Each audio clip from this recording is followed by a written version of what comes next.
Georgette didn't want me to introduce her, but I do want to say she is the director of Anglicans for Life, and I was just going to say that kind of addressing Kelly's question about clergy being involved, I wanted to say thanks to Bishop Derek Jones, an Anglican bishop who's here with us today. He's very active doing pro-life work, and I think Derek stepped out for just a moment.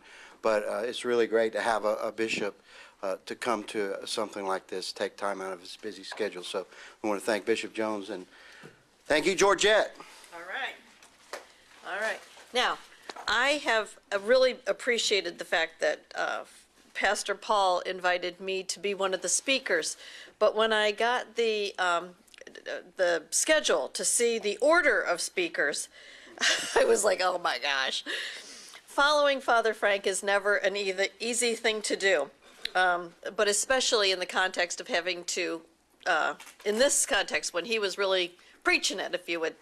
Can you all hear me okay? Yes. All right, let me just kind of get comfortable here because I'm reading from my notes and always nervous to begin with. I'll relax a little bit as we get going. Can y'all hear me? Okay. Okay, so I'm going to talk to you today about the practical side of life ministry in relationship to counseling and encouraging for those who are looking at the possibility of facing an abortion.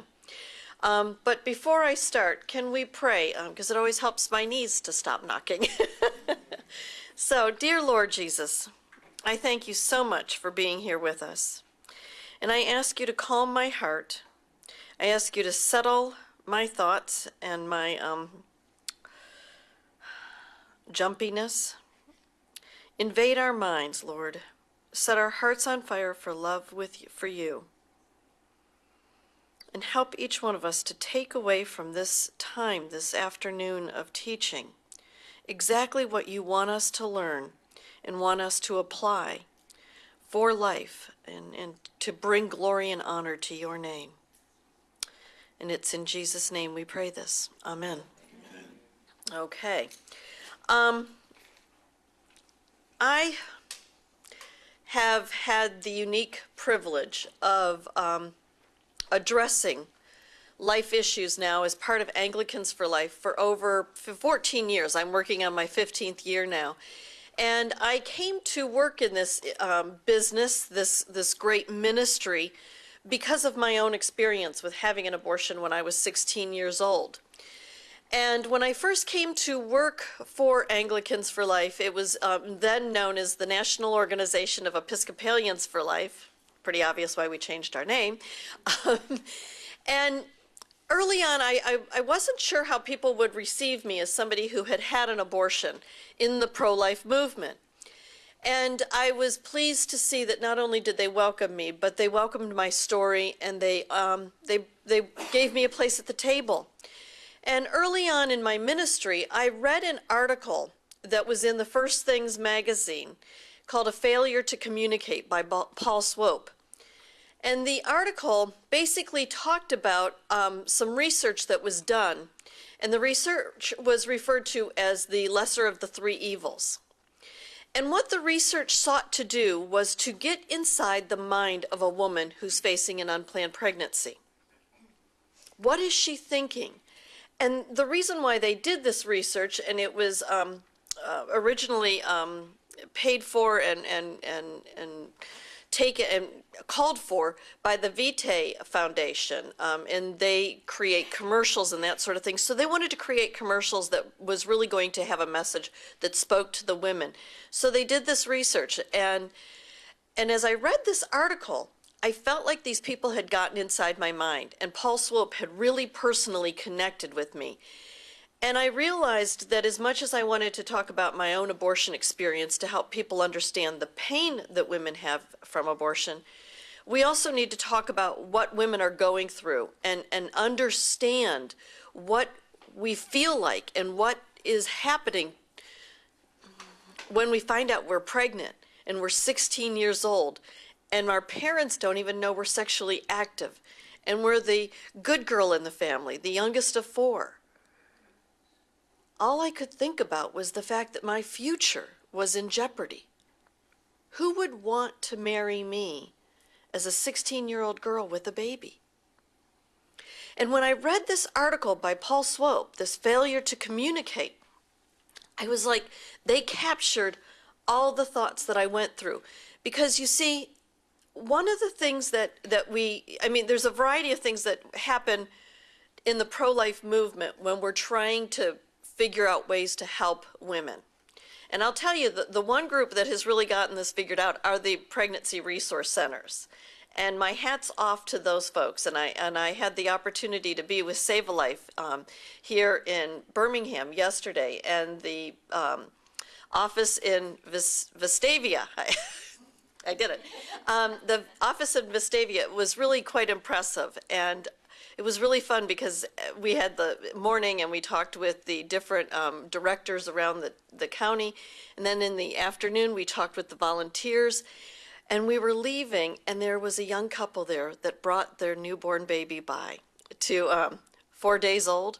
That was adorable, and it just the centers are my heroes, the people that work for them, the people that are there day in and day out. And I'm so grateful for the work, and Bishop Jones's wife Connie is the nurse for that particular center.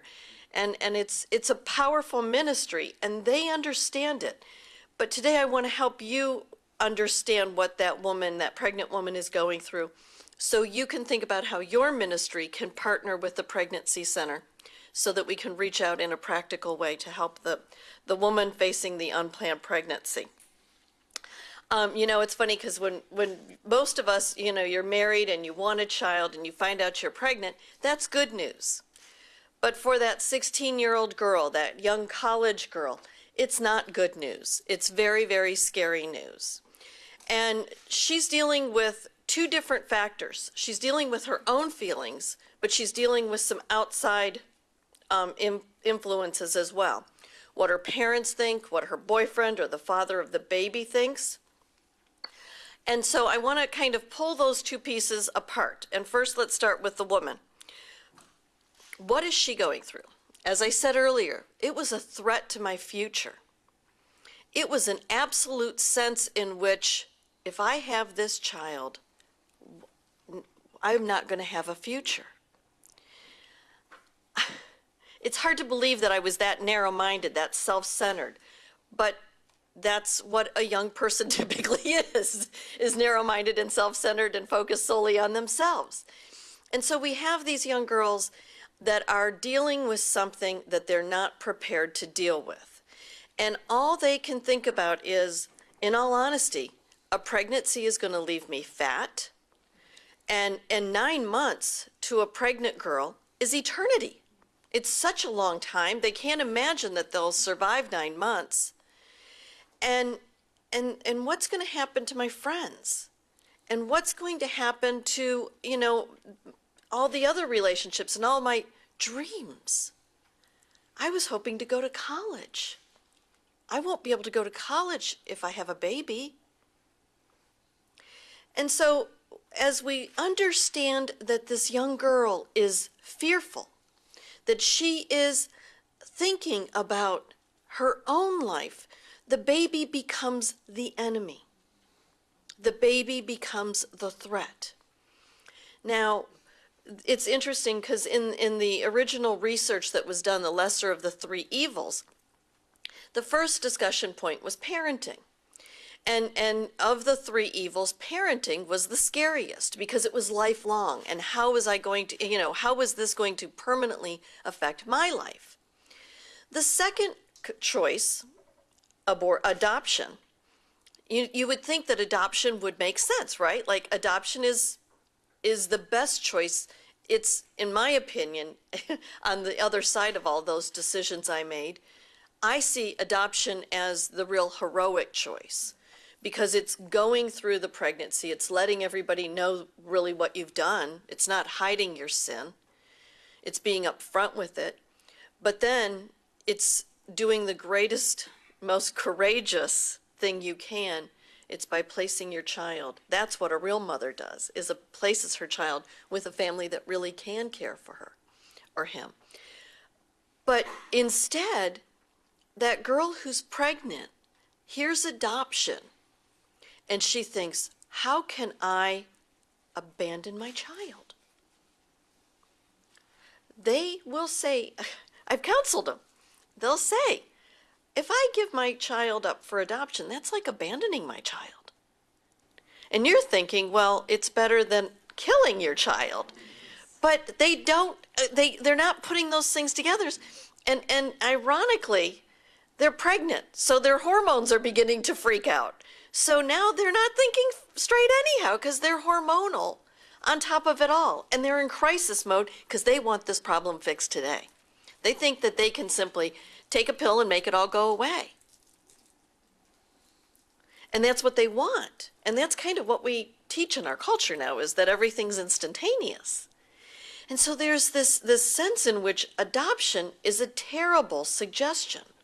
They don't see it as a valid idea. So then we go to the choice of abortion. And it seems like the lesser of the three evils. It makes my problem go away quickly. And it leaves me where I am today. Nobody needs to know that I made this mistake, and I can go on with my life.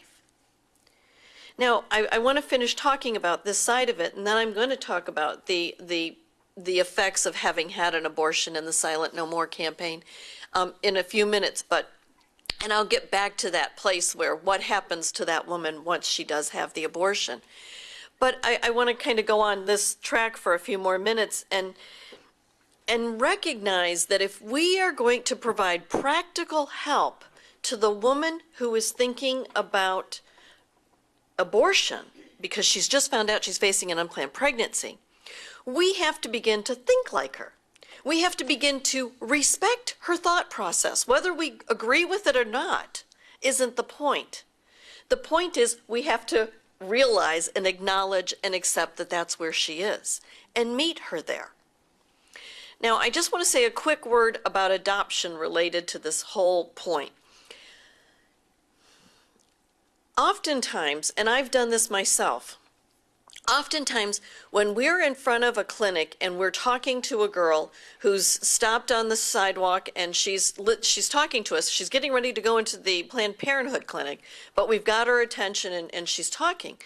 And we'll say to her, you don't need to have an abortion. You can place your child for adoption. That's like saying, blah, blah, blah, blah, blah, blah, blah, blah, because she's not processing anything beyond adoption. And she doesn't even recognize and connect with her child as a mother. So she's not understanding that a good mother, what are her parenting, what kind of parenting does she need to be doing? When she's standing in front of that clinic and she's getting ready to go through that door for the abortion, and we think that we're making this great suggestion to place her child for adoption, she doesn't connect at all with that idea. And I almost hate to tell you, don't suggest it. But you need to realize it's not a suggestion that's going to connect with her at that moment. The reality that we're finding and the reality that we know from our experiences is that you have to get her to choose, in essence, to maintain that pregnancy and begin the parenting process. She has to first become a parent to that child that's in her womb.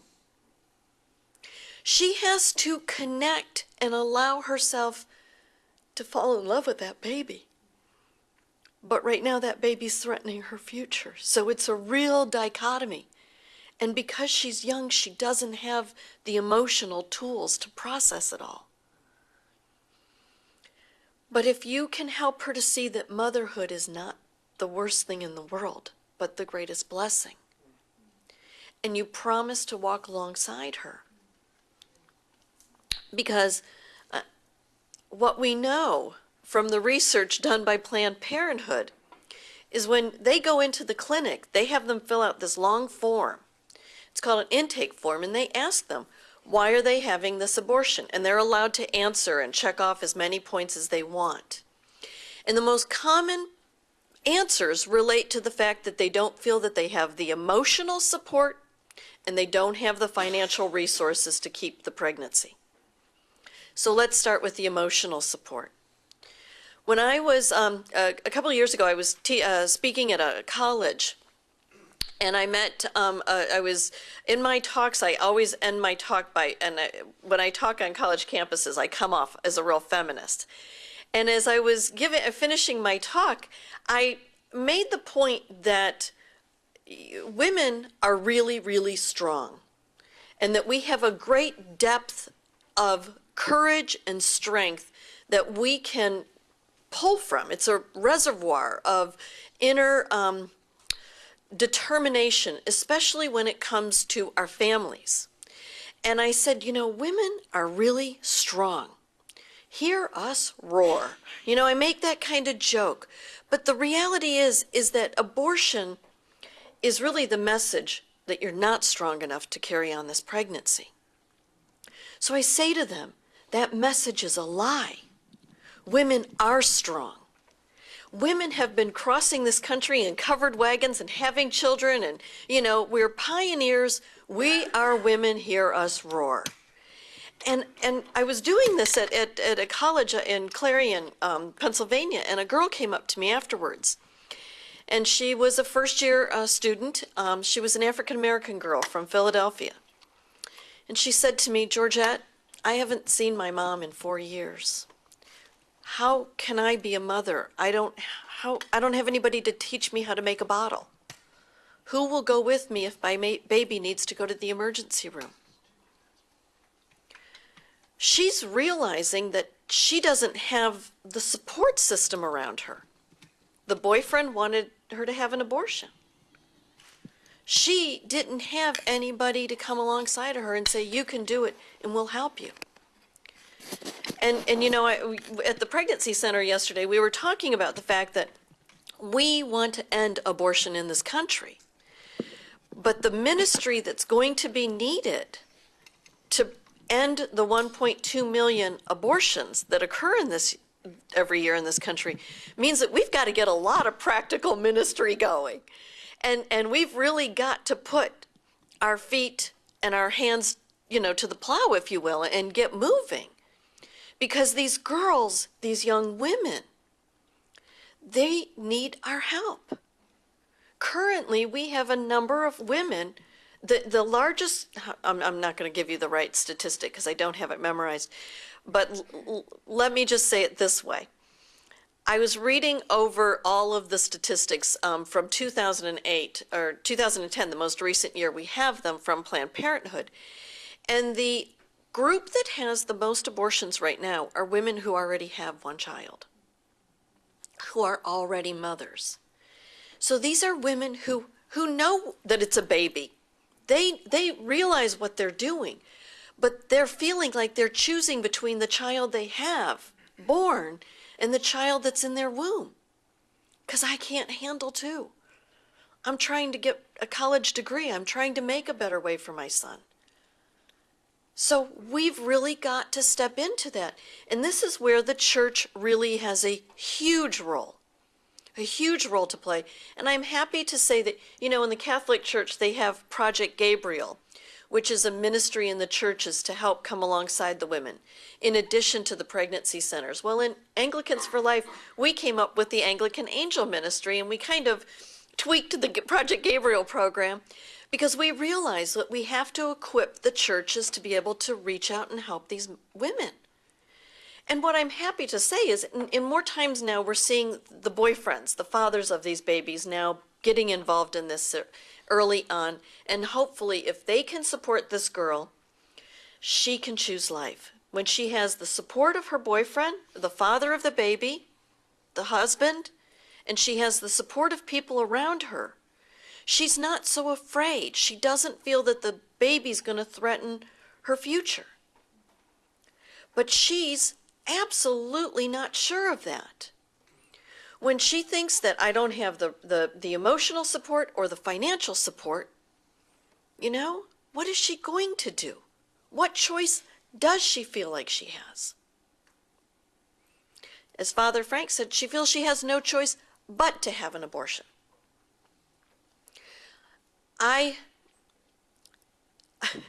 There's the second side of this now that I want to chat with you about for a few minutes, is that you have these women that are really dealing with this issue in a very heartfelt, kind of personal, threatening perspective. But what happens when they get to the abortion clinic, we've been able to kind of identify, and you don't always get these tags right, but when you're talking to these women to try to help you figure out how to talk to them, it's important to ask yourself a simple question.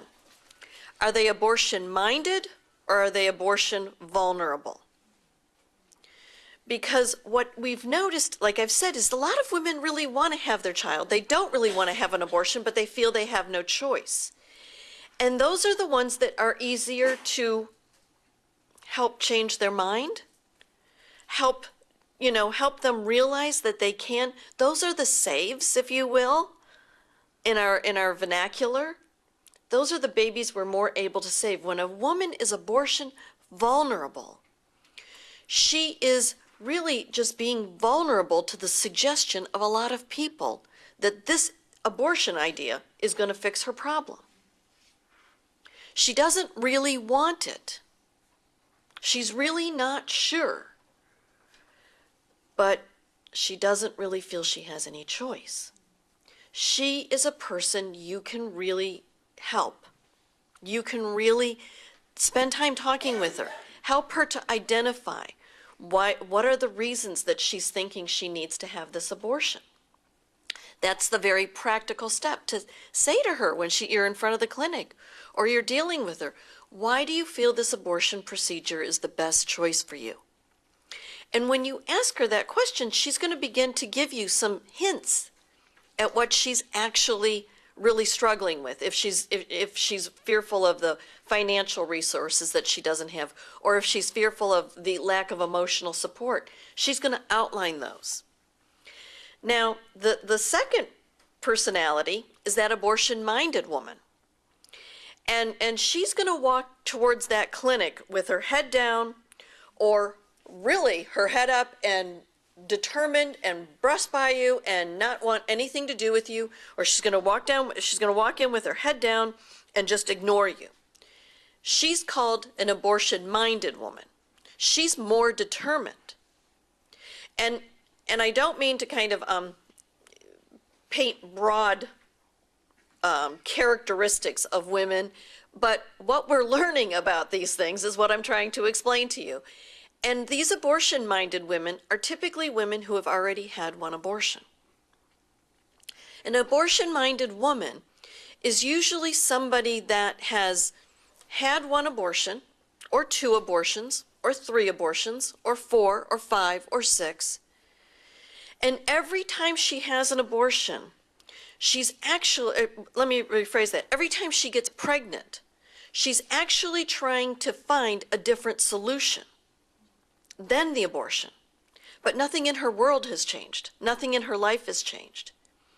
But the abortion itself is such a traumatic, overwhelming experience that she doesn't know how to process it. Oftentimes I hear people talk about the fact that women use abortion as a form of contraceptives. And it makes me want to cry when I hear that. Because what I know is they are doing it in a sense for that, but it's that they're broken and they're traumatized and they can't figure out how to stop.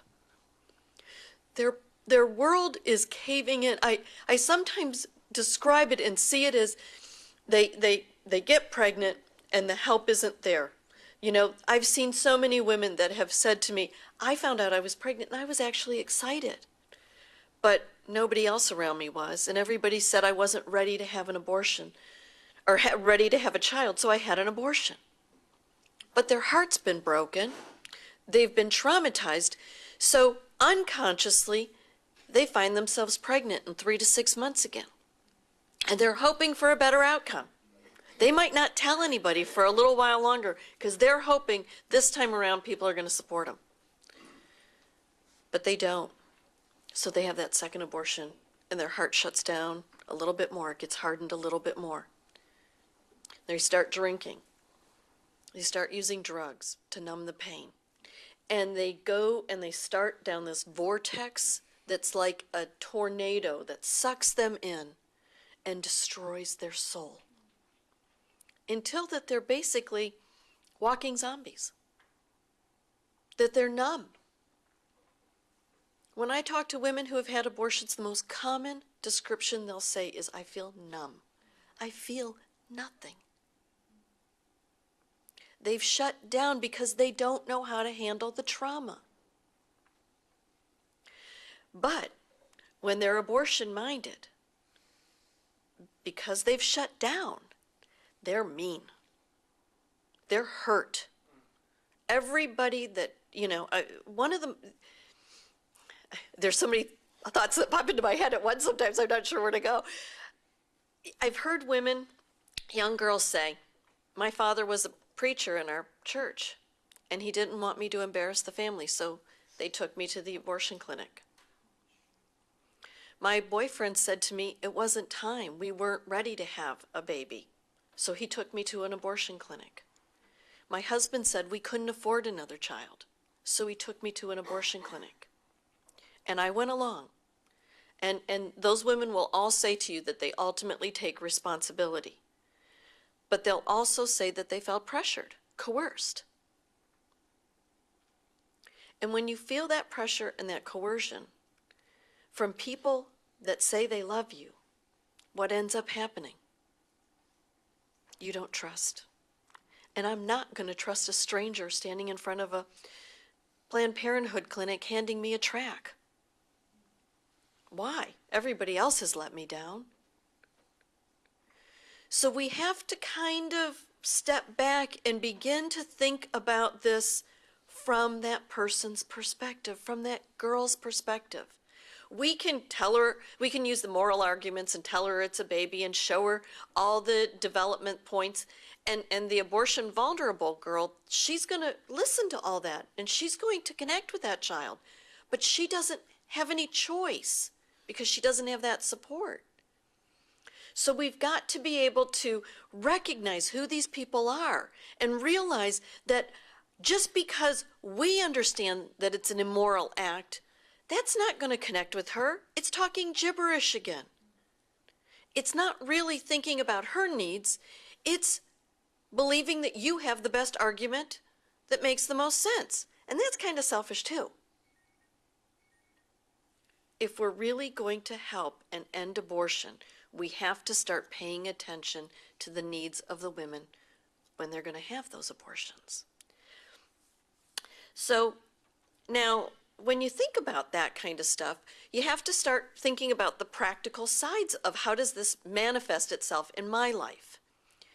So you're going to a church, and your church is a really good church, and there's lots of young people, and you have a great, really vibrant youth group.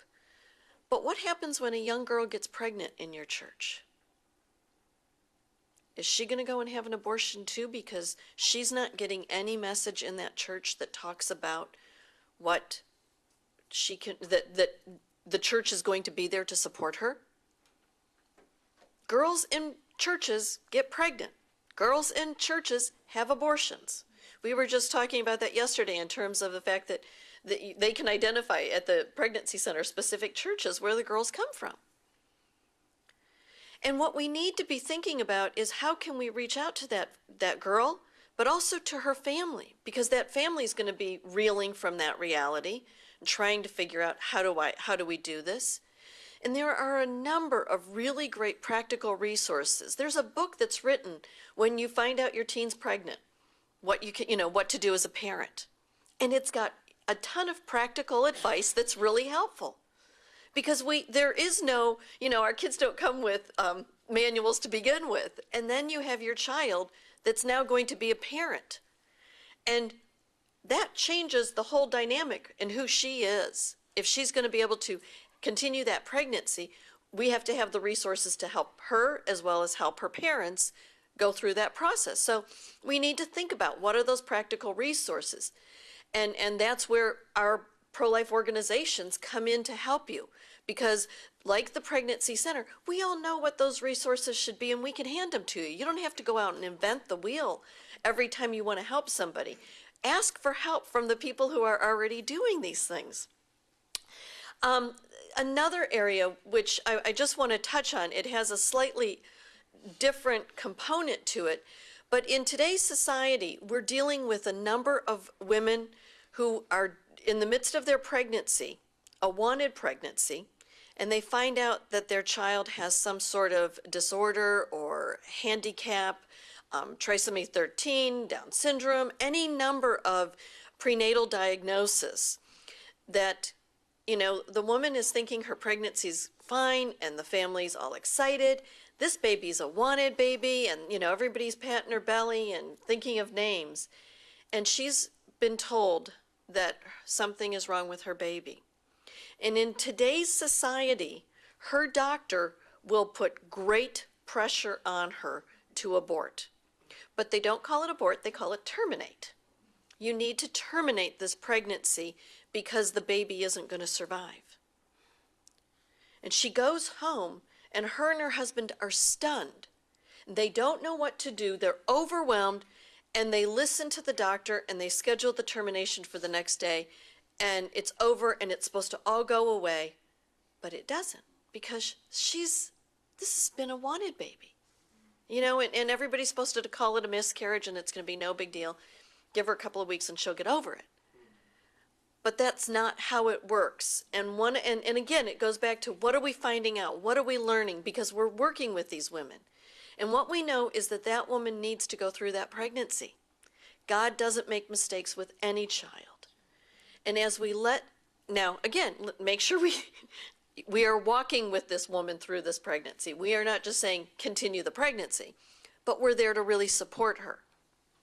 And we help her get through the day-by-days where she's carrying a baby that she knows is damaged and is not going to survive.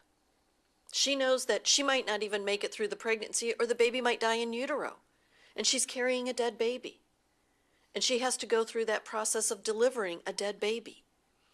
Well, now what we're learning is that we can do that perinatal care for the baby. If something is wrong, we can, when they're born, we can provide whatever type of short-term care is possible to allow that baby to be welcomed into the family, be baptized when for the families that want that, and to have a proper burial.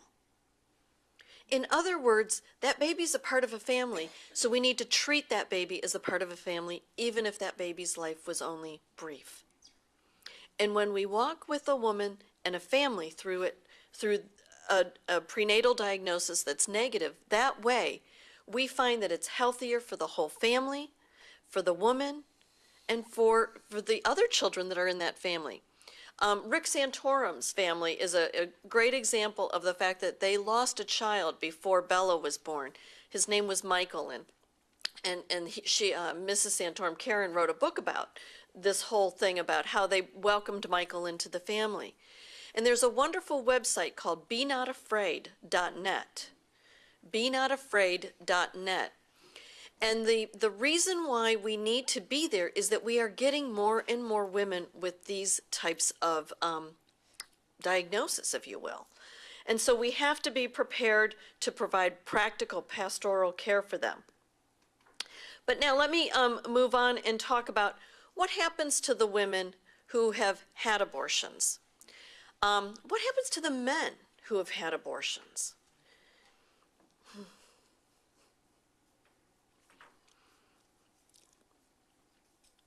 Let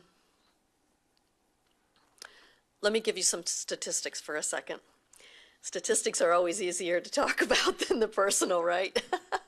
In this country, current rates of abortion, the Alan Guttmacher Institute will say right now that 1/3 of American women that are under the age of 45 will have at least one abortion. 1/3 of the women in the United States under the age of 45 will have at least one abortion. And we're seeing repeat abortions. About 50% of the abortions taking place each year are repeat abortions now. So our children are dead, and the women are left, and the fathers of these babies are left to contend with that reality. And because of my own experience with having had an abortion and not feeling like there was anybody else that I knew that I could talk to, it felt like, you know, we all feel like we're the only one that felt that way, that had that issue. And as I started sharing my testimony, I had so many women come up and talk to me and say, I had an abortion. And I began to realize there were a lot of us, but nobody was talking about it, but everybody was hurting. And so we, Father Frank and Janet were very instrumental in helping us start the Silent No More awareness campaign. And the campaign has 3 goals. And the first goal is to let the women who have had abortions know that help and healing is available. All of the healing programs that are available are Christian-based. So the great thing about these programs is not only do they find forgiveness, but they find Jesus as their Lord and Savior. So the campaign wants to help women get connected to these healing programs. And our website has access to the different programs. The Silent No More Awareness Campaign website is silentnomore.com. Silentnomore.com. And our website, you can find all the resources. The Save a Life Center here in Vestavia, they do what's known as post-abortion counseling or abortion recovery ministry. It's a very practical ministry because it allows the women and the men to go through a program where they examine their feelings and they work through all the pain, all the anger, the trauma, and they come out the other side restored, forgiven, and ready to speak about the truth. The second goal that we have with the Silent No More Awareness Campaign is to help educate the public about the awful impact abortion has on women. You know, everybody understands that it's a baby that dies in the procedure, in the abortion. But they feel like women need the right to have an abortion. So we are dismantling that argument that women need this right because we know abortion is wrong for the woman. Our baby died, but a part of us dies right along with it. The third goal of the campaign is to then empower the women and men once they've gone through healing to be able to talk about their stories. And oftentimes we hold these big old gatherings in which we have 30, 40, 50 women at the Supreme Court building or in San Francisco, and we hold these signs that say, I regret my abortion, I regret lost fatherhood. And we stand up at the microphone one by one and we share our testimony. And we talk about why we had our abortion and what the procedure was like, what it was like to be inside that clinic. Then we talk about how we felt immediately afterwards. And we talk about then after what the long-term consequences were for us. And then we talk about how we found help and healing. And we share those things in 3 minutes because we want people to hear from many different women and men. So they're coming up to the microphone, one right after another, and they tell their story quickly. And they get to hear, people in the audience get to hear the different impacts that the different stories have. And each story is different, but each story has similarities. And as women and people hear about them, they begin to understand there's got to be a better way. And we've also found that when young girls hear our stories, they begin to understand that it's not a good choice, that it's not the road we want to go down. The Silent No More Awareness Campaign uses a outreach effort by recruiting women and men to serve as leaders, and our leaders are called regional coordinators. And here today I have two of our regional coordinators for Alabama, and I'd like to introduce Christy Wellborn, who's from Clay County. Christy, and she also runs a pregnancy center, and Jackie Stallnecker is our regional coordinator for Birmingham. And Jackie, while you're standing, I'm going to ask you to come up, and I'm going to ask Jackie. Yesterday I shared my testimony at the pregnancy center, so they're here today, and I hate to bother them and make them listen to it twice. So I've asked Jackie to come up and share her 3-minute testimony like she will do at the Supreme Court in January. Jackie. Georgette and Father Frank will laugh. I normally don't use notes, and that breaks the first rule, but today I made some. I was afraid she would do this to me. 26 years ago, on January the 10th, I lost my daughter. I was in a relationship. I was preparing to get married. We were to be married in about 3 weeks, and I found out unexpectedly that I was pregnant. So I went to the gentleman and I said to him, you know, we're pregnant. And he said, we're going to abort. And I thought, how could he possibly say that to me, because we were about to be married, and okay, it's going to happen out of order, but we have to save this life. And he kept saying no, so I thought if I could hold out for a couple of days, maybe it'll go longer and longer and longer, and then perhaps an abortion won't be possible. But he woke me up 3 days later with a gun into the side of my ribs. And he said to me, one of you are going to die today. It's either you or the child. Well, knowing that that gun was being held to my side, I thought that I didn't have any other choice, and I didn't want to lose the guy that I thought I was going to spend the rest of my life with, like he really loved me. So he drove me to a clinic, and it was disguised as a regular OBGYN's office. There were actually pregnant women sitting in the lobby of this office. Obviously, he had called and made the appointment. They were expecting us. I didn't even get through the paperwork before they called me back. I was called back before any of the other women in that office were. I was sitting there being counseled by the nurse, and before she could give me options, she figured out that I was about 11 weeks pregnant, which means everything was totally developed. It was a small, small baby that I could hold in the palm of my hand. And the doctor walks in and he says, are we ready? And she said, Jackie, just know you have a band-aided problem that we can discard for you today, and you'll never have to worry about it again. You have a bright future ahead of you, you're about to be married, and you'll have other opportunities. The doctor takes me back. I'm thinking, logically, he's going to do an examination as he's about to possibly perform this procedure on me. And they put my feet in the stirrups, and I lay down. The nurse holds my hand, and I'm thinking, this examination is getting more and more painful, and this is not normal. So I start to complain, and the pain became so bad, I tried to raise up off the table to ask them to please stop what they were doing. And she pushed me back down, and she said, hold on 1 second. And the doctor said, it'll only be a second. We only have one more piece to remove. I didn't remember that detail and what it would actually mean until I sought healing later through Rachel's Vineyard and unlocked my brain and realized that that was the procedure that was used to remove my daughter. They dismembered her. When the doctor released me, there was no recovery time in a room that they say they send you to recover. That did not happen. He said, if you have any problems, take aspirin, call the doctor, go to the ER if you get a fever. So I walked out into that lobby, and that man was gone that took me there. So I thought perhaps he had gained a conscience, and maybe he went outside to the car, so I went outside, the car was gone. I tried to approach the parking garage across the street, and just as I was walking across the street, I collapsed in the middle of the street and hemorrhaged almost to death. The paramedics had to take me to the hospital, and there I stayed for 3 days, not being able to call anyone because I couldn't admit to anyone what had happened. I couldn't dare tell them that I was pregnant and that I had aborted this child. I've never seen that guy to this day.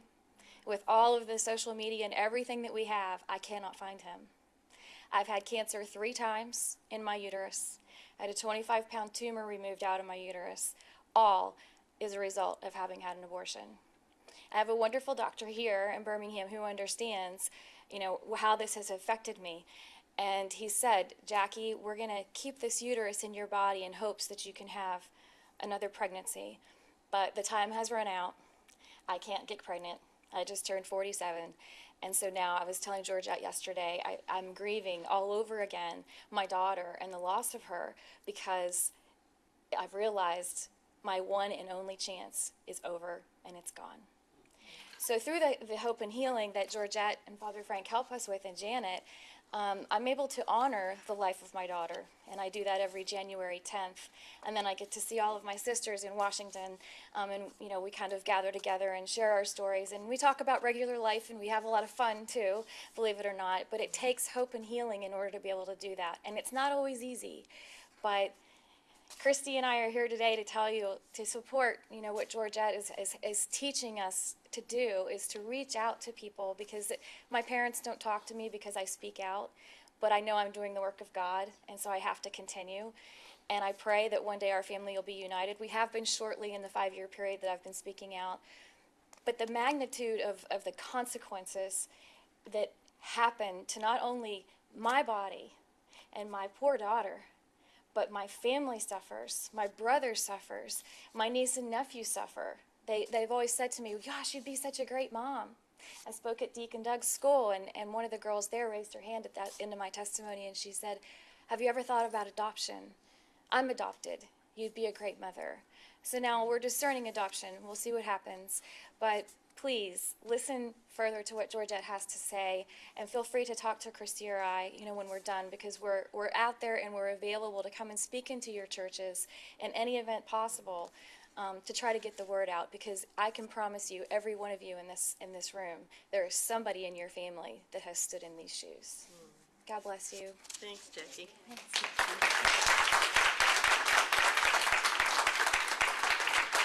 Courage. Courage. It takes courage to do that. My time is up, and so I want to close in saying that, as Jackie said, invite them to your churches and get to know them. Sit and listen to their stories. On our website, at the Silent No More Awareness Campaign website, we have over 1,600, I think we're at 1,675 right now, testimonies that are up there. And they're women's and men's stories. And you can share those stories with people you know. Going back to the practical side of counseling and encouraging, you all know somebody who's had an abortion. This is the most common question I get when I speak is, I know somebody, my sister's had an abortion, my cousin, how do I help them? And sometimes we know that they had the abortion and sometimes we don't. But what every one of you can do is that you can go back to your spheres of influence, your neighborhoods, your communities, your churches, and you can talk about what you heard here this afternoon. Share the fact that you are so pro-life, but you're also so aware of the needs of those who have had abortions, to know that people are not going to judge them, but are going to love them and help them. Whether they're pregnant and need help, or they've had an abortion and need help, we, as the church and the pro-life community, are there for them. And while they might not be ready to talk today or tomorrow, if you put out that branch of peace, that word of saying, I'm not going to judge you, but if you ever need to talk, or you know somebody who's had an abortion and they need to talk, I'm here to listen. It is a very simple, practical, important step. Jennifer O'Neill is one of the celebrity spokespersons for the campaign, and Jen always says that when we heal these women, they become billboards for the truth. And as the truth sets us free and we speak out about it, we will ultimately make abortion unthinkable. And that's how we will end abortion in this country. And I thank you for being here, and I'd love to take questions, and let's see how we can work together. Oh, and one closing thought. One of the things I've learned in all of this work is that there are people like Father Terry and Ernie and all of us who work in the pro-life community. Father Paul, we live, eat, and breathe this stuff 24/7. We work with the leaders in Washington, D.C. We know what's happening all over the place and who's written a book and what's happening here and what resource, and we're networking. So as I said earlier, don't invent the wheel. Call us and ask us for advice. We are here to help you. And second, and even more important, is that when we step out in faith to try to help somebody, our God is with us in doing it. So trust him to help you. Thank you.